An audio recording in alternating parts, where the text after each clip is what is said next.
what changed, and how far can this team actually go? But first, let's set the scene.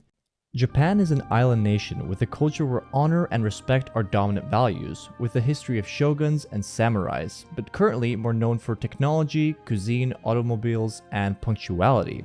Football hasn't always been one of Japan's biggest sports. For years, baseball dominated the country, but everything started to change in 1998 when Japan qualified for their first ever World Cup. Since then, they've qualified for every single tournament, building a reputation as one of the most exciting and unpredictable teams in international football. From iconic fan culture to unforgettable upsets, Japan became a team everyone loved to watch. But despite all that, they've never fully broken through. The knockout stages have always been their ceiling. Even in 2002, hosting on home soil, they couldn't take that next step.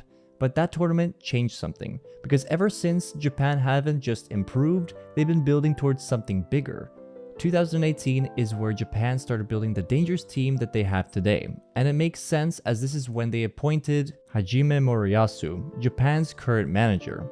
He was appointed right after the 2018 World Cup, but had been serving as the assistant manager already then.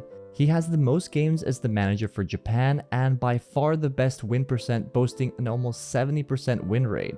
In 2018, Japan became the first Asian team to beat a South American team in a World Cup with a 2-1 victory over Colombia, and ended up being eliminated in a memorable game against Belgium in the round of 16 3-2. We got a taste of Japan's new movement there, and this is where Hajime Moriyasu started building.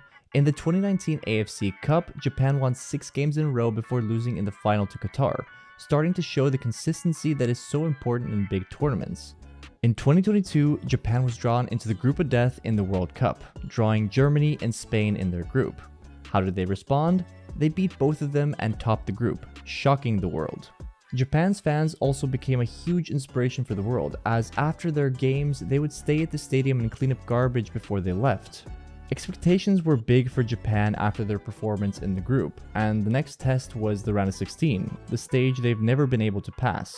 Japan were matched up against Croatia, one of the best teams in the World Cup recently, and managed to take it to penalties against arguably the most experienced cup penalty side, and unsurprisingly at that point, lost. It was crushing, but if we take a look at this performance, Japan managed to beat Spain, Germany, and tie Croatia. Absolutely stellar performance that hints that there is no limit for Moriyasu's Japan.